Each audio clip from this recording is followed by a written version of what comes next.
Good evening, my non-existent viewers. I'm recording this video on 9:38. It's on September 29th.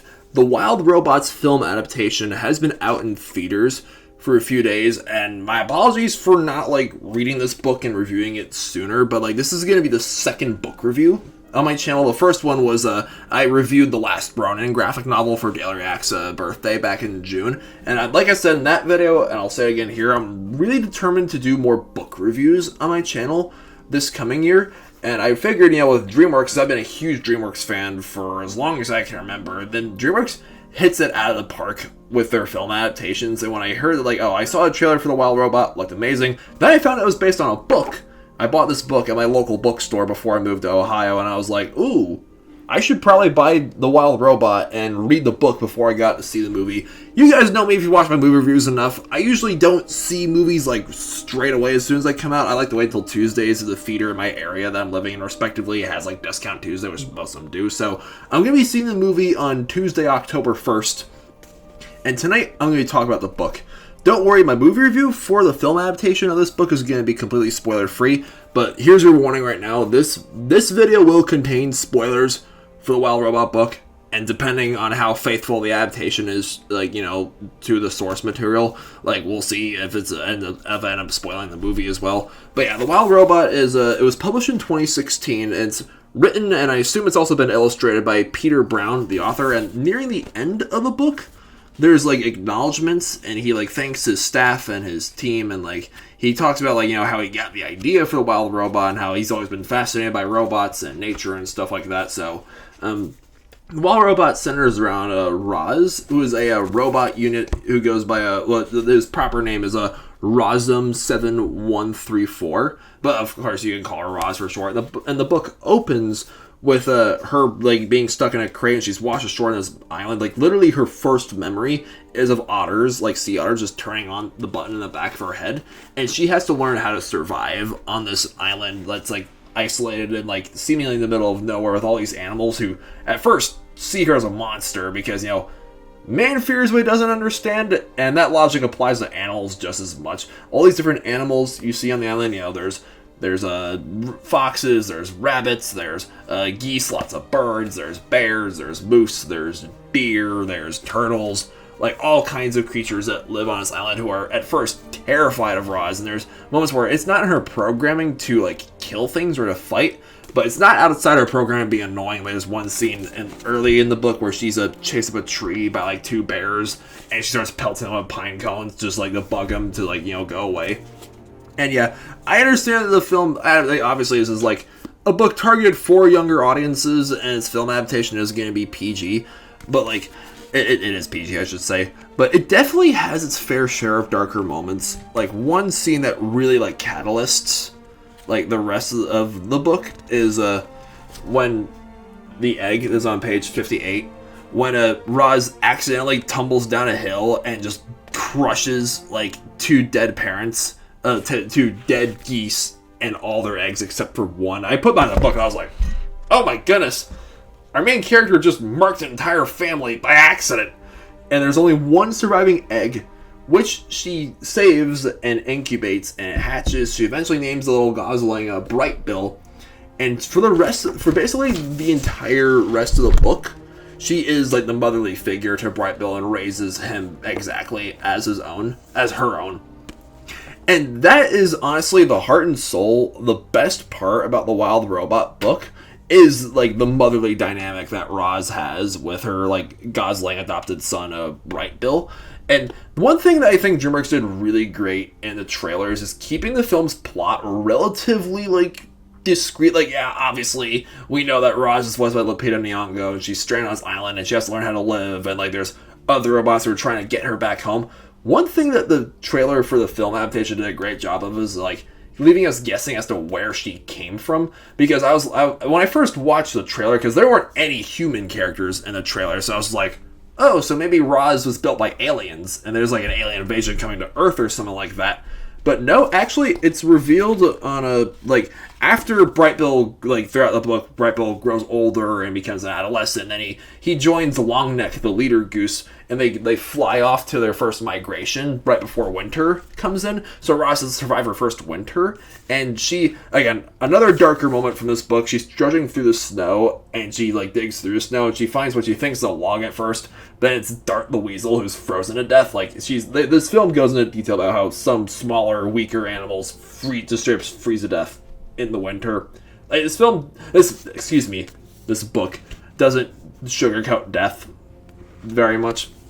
And like she builds a lodge and like builds a fire, and she invites other animals to come inside to get warm.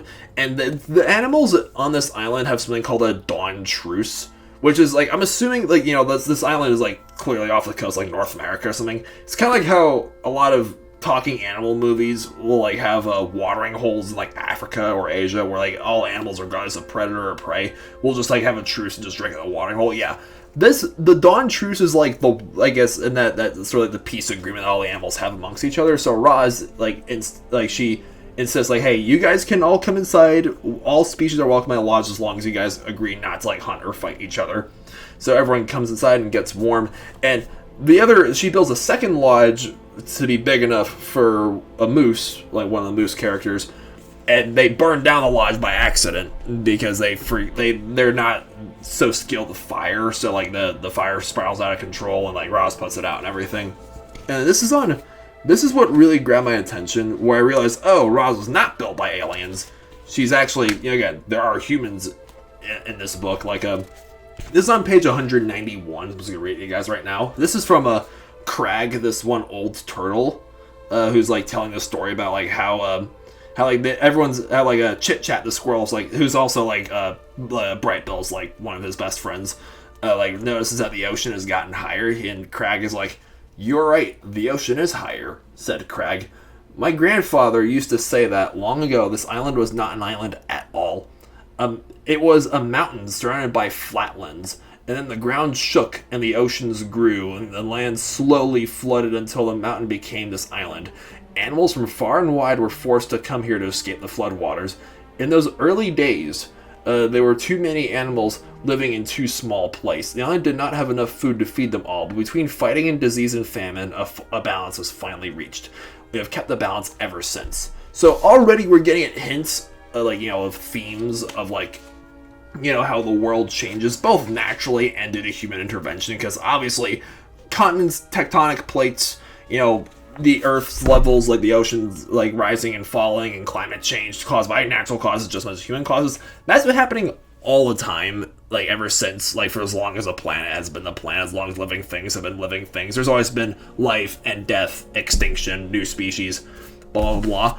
But then it's revealed that that when there's humans, when Bright Bill goes on his whole migration with the other geese, they come across other robots like Roz, and they come across a human farmer who kills their leader, Longneck, with a gun, that was foreshadowing to when the three Recos, the three bad robots who show up, they realize after Roz, this book basically follows a span of like a year that Roz is living on this island, learning how to fend for herself and like learn the language of the animals. It's after a year when she celebrates with all the animals, like how she's been here for like a year. That's when the three Recos show up. These three robots are like, hey, you are Rosum Unit, who is apparently one out of like 500 robots, because there's a little graveyard of like dead robots that Roz wakes up right next to. She's the only survivor of this shipwreck. We're gonna retrieve as many dead robots as possible and bring you home. And of course, Roz, being used to living on island, she refuses, and all the animals rally behind her, and the book's climax, and I'm very excited to see DreamWorks adapt this final battle into the film, when I go out to see it on Tuesday, is like, the Recos go off in three different directions. One goes into the forest, one goes up a hill by the river, the other goes southernmost. The first Reco is straight up decapitated by the moose, with some help from like Chit Chat the squirrel and like all the other forest animals that basically like just pelt him and blind him with like dirt and mud and stuff, and he just kicks his head off. And the second Reco, the two bear siblings just like shove him into a river, and it's almost dark because I thought that he was gonna kill one of the bears, the bear's sister, and before he tumbles off the waterfall. But a whole bunch of fish just rescue the bear as the robot tumbles off the waterfall. Which again, the art style, the illustrations throughout, like, there's the final battle between Roz and the third Rekko, or should I say the first Rekko, and yeah, there he is, tumbling off the cliff, not so lucky, whee! Yeah, like, and like a whole bunch of fish just rescue Thorn, Nettle, the sister bear, and like Thorn's her younger brother. And she's like, "Thank you," roared Nettle. "I'll never eat fish again." It's just like the bear's not pescatarian anymore. That's hilarious. But yeah, the film, the book. I rewatched my last Ronin review before to get ready to make this book review because my second time doing this. I noticed myself calling The Last Ronin a film instead of a novel, and my biggest apologies. I'm trying my best not to do that. But yeah, one of the great ways of making like a compelling villain is to let him win. I'm not saying he has to, like, your super villain has to, like, destroy the city and kill everyone and be like, "Mwahaha, the world is mine." But in a weird sense, the final Rekko that's last standing does win because he does cripple Roz greatly. Like, they get into this fight, and, like, she hides in the seaweed by the beach, and she bursts out, and, like, he basically disarms her, like, literally, like, takes off her arms, takes off her legs, and the geese manage to grab a hold of his rifle, because, hey, they've seen a rifle be used before. They blow a hole straight through his chest. So yeah, the robot is defeated, but before that, he spurts out his last words about how, like, hey, collect as many of, like, the scrap body parts from the other dead robots as you can, that the ship can fix you. So the book ends with Roz having no choice but to say goodbye to, you know, her son, Bright Bill, and all her, like, animal friends on this island, and be flown back to the mainland, where she can be fixed. And the cool thing, this book actually opens up with the first, like, 5 chapters of the second book in the trilogy, The Wild Robot Escapes, the third book being The Wild Robot Protects. If this video gets 9 likes, I will review The Wild Robot Escapes. And then, like, if that gets enough likes too, I'll review the whole trilogy for you guys if you'd like me to do so. But yeah, this book, aside from like the acknowledgments and like the thumbnails and stuff like that, it's like the whole book is let me just look through this. The book is 269 pages, so it's a fairly easy read. There's illustrations not on every page, but most pages.